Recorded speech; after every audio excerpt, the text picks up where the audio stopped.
ഇനി കൈ നീട്ടമൊക്കെ നമുക്ക് വീട്ടിൽ ചെന്നിട്ടാവാം. ദേ കണിക്കൊന്ന കയ്യിൽ കിട്ടിയപ്പോ അവളൊരു സന്തോഷം കണ്ടില്ലേ? ഇപ്പൊ എന്റെ മോളുടെ മുഖത്ത് നല്ല സന്തോഷമുണ്ട്. പക്ഷേ ഇന്നലെ ഇങ്ങനെ ആയിരുന്നില്ല അല്ലേ മോളിക്കുട്ടി? ഈ അനിയ സാറിന് ആ കൃഷ്ണയായിട്ട് എന്താ ബന്ധം? ഇവളെന്തിനാ ആ അനിയ സാറിന്റെ കൂടെ മുഴുവൻ നേരം നടക്കുന്ന എന്താ മമ്മി കാര്യം? അത് കൃഷ്ണ ഇപ്പം മാറിപ്പോയി താമസിച്ച സ്ഥലമില്ലേ, അവിടുത്തെ എന്തെങ്കിലും പരിചയമായിരിക്കും. ഇതൊക്കെ എന്തിനാ നമ്മൾ അന്വേഷിക്കുന്നേ? എന്തായാലും അനിയ സാറിന് എനിക്ക് ഇഷ്ടായി. ഇനി എവിടെയെങ്കിലും വെച്ച് കാണാലോ.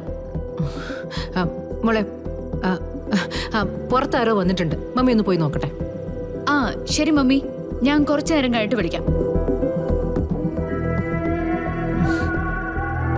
കൂടെ ഉണ്ടായിരുന്നത് ശ്രീനിവാസ് ആയിരുന്നെന്ന് അവൾ ഇതുവരെയും തിരിച്ചറിഞ്ഞിട്ടില്ല. പക്ഷെ ഏറ്റവും വിചിത്രമായിട്ടുള്ളൊരു കാര്യം, ശ്രീനിവാസിനെ അവൾക്ക് ഒരുപാട് ഇഷ്ടമായി എന്നുള്ളതാ. മാം, അങ്ങനെ വരുമ്പോ ഗാഥ മാഡം ശ്രീനിവാസ് സാറിനെ കണ്ട അടുത്തു പോകുകയും സംസാരിക്കുകയൊക്കെ ചെയ്യില്ലേ? ഉവ്, അക്കാര്യത്തിൽ എന്തെങ്കിലും ചെയ്യാൻ വേണം.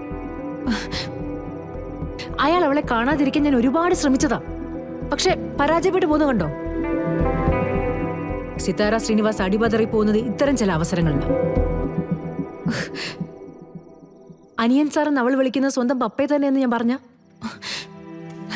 അവൾ ആ ശ്രീനിവാസിനെ കൂടുതൽ സ്നേഹിക്കാൻ തുടങ്ങും. അതൊരിക്കലും ഉണ്ടാവില്ല. ഗാഥ മാഡത്തെ സംബന്ധിച്ച് മാം പറയുന്നത് മാത്രമാണ് കാര്യം. മാമിനെ അകറ്റി നിർത്തിയിട്ട് ഗാഥ മാഡം സാറിനെ സ്നേഹിക്കില്ല.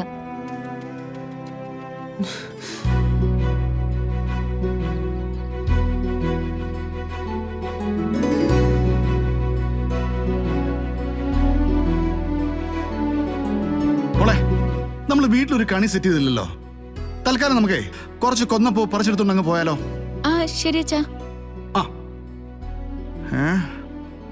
ആദ്യം നമുക്ക് ഒരു തോട്ടം മറ്റോ സെറ്റ് ചെയ്യാം.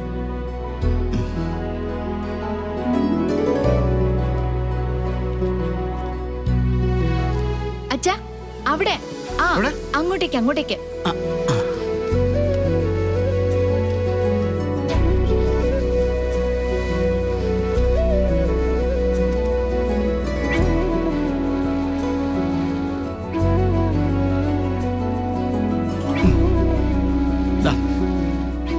അച്ഛനും മോളോട് ചേർത്തിട്ടെ ഇത് ആദ്യത്തെ വിഷുവാ. ദാ പിടിച്ചോ, അച്ഛന്റെ വിഷു സമ്മാനം. ദാ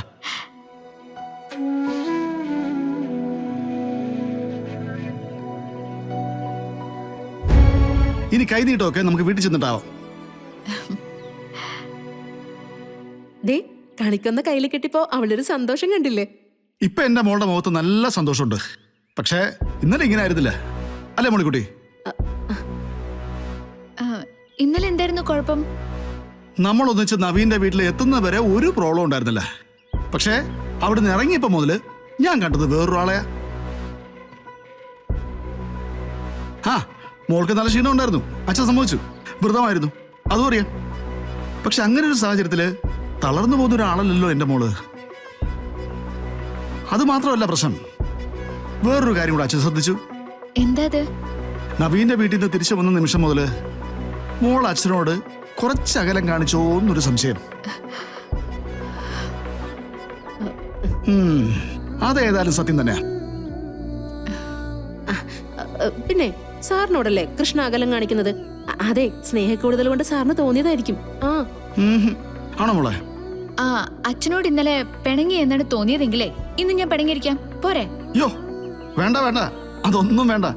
എന്നെ മനസ്സിൽ തോന്നിയത് ഞാൻ പറഞ്ഞതേ ഉള്ളൂ. അതിനെന്താ കുഴപ്പം? ഒരു കുഴപ്പമില്ല അച്ഛാ. ഇന്നലെ എനിക്ക് നല്ല ക്ഷീണമായിരുന്നു. പിന്നെ അത് പറഞ്ഞ അച്ഛൻ എന്നെ കൊണ്ട് ആശുപത്രിയിൽ പോവല്ലോ, അതുകൊണ്ടാ മിണ്ടാതിരുന്നെ. ആശുപത്രിയിൽ പോയാ അവരെന്നെ അഡ്മിറ്റ് ചെയ്യില്ലേ? പിന്നെ വിഷുവായിട്ട് ഞാൻ ആശുപത്രിയിലൊക്കെ കിടക്കണ്ടേ? ഓ അതായിരുന്നെങ്കിൽ പിന്നെ അത് വിട്ടേക്ക് മോളെ. എന്റെ മോള് നല്ല കാര്യമല്ലേ ചെയ്തേ. വാ വാ, എന്നാ നമുക്ക് പോവാ, കണിയൊരുക്കണ്ടേ? വാ വാ.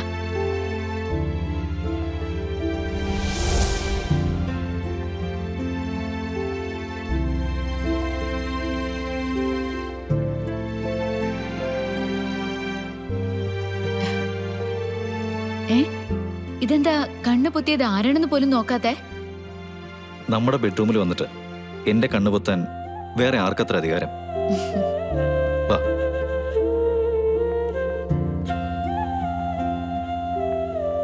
ഇരിക്കെ.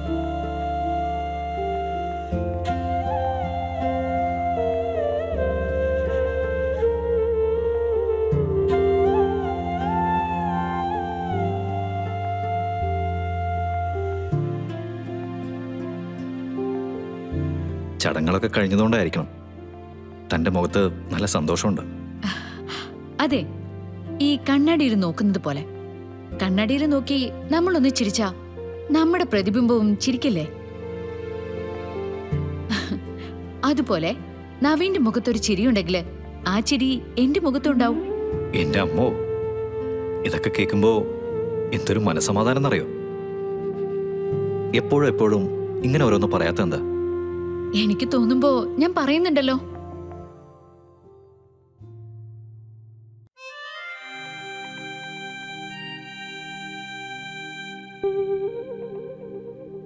ഞാൻ നമ്മുടെ ജീവിതത്തെക്കുറിച്ച് ചിന്തിക്കുമായിരുന്നു. സാധാരണ എല്ലാവരും പറയുന്നത് ഈ പ്രസംഗിക്കുന്നവരൊക്കെ ദാമ്പത്യൊരു ഒഴുക്കാണ്, അതിങ്ങനെ ഒഴുകിക്കൊണ്ടേയിരിക്കുന്നല്ലേ. പക്ഷെ നമ്മുടെ അവസ്ഥ എന്താ? ദാമ്പത്യം ഒരു തടസ്സമാണ്, തടസ്സങ്ങൾ മാത്രമാണ്, അല്ലേ?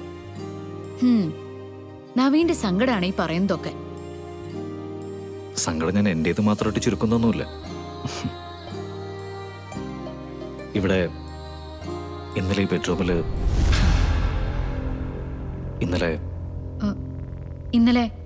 ഇന്നലെ എന്താ സംഭവിച്ചേ?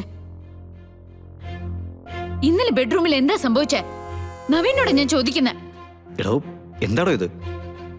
ഇവിടെ നമ്മൾ ഒരുമിച്ചായിരുന്നില്ലേ? ഹേ, ഒന്നിച്ചോ? ഇന്നലെ മുഴുവൻ നമ്മൾ ഒന്നിച്ചായിരുന്നു ഇവിടെ.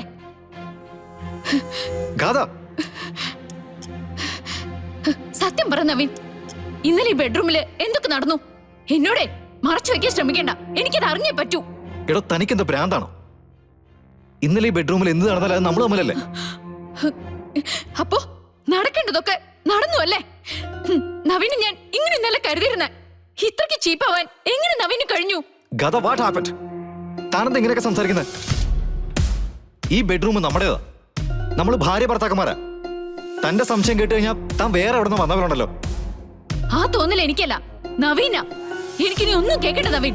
എനിക്കിനി നവീനെ കാണാൻ വേണ്ട. അവിടെ നിൽക്കാൻ. കൈയെടുക്ക. എന്റെ കൈ വിടാനല്ലേ പറഞ്ഞേ? വിടുന്നില്ല. ഇത്രയും നേരം നല്ല രീതിയിൽ സംസാരിച്ചുകൊണ്ടിരുന്നിട്ട് ഇപ്പൊ ഇങ്ങനെ ഒരു മാറ്റം വരാനുള്ള കാരണം എന്താണെന്ന് എനിക്ക് അറിഞ്ഞേ പറ്റൂ. അത് നവീന് പറഞ്ഞ മനസ്സിലാവില്ല. ഞാൻ അനുഭവിക്കുന്ന വേദന സങ്കടം എന്താണെന്ന് മനസ്സിലാക്കണമെങ്കിലേ ഉള്ളില് മനുഷ്യത്വം വേണം. അത് തിരിച്ചറിയാനുള്ള ശേഷി വേണം.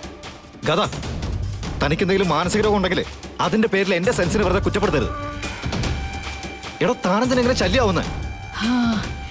യെസ്, അതാണ്. ഞാനിപ്പോ ഒരു ശല്യാണ്.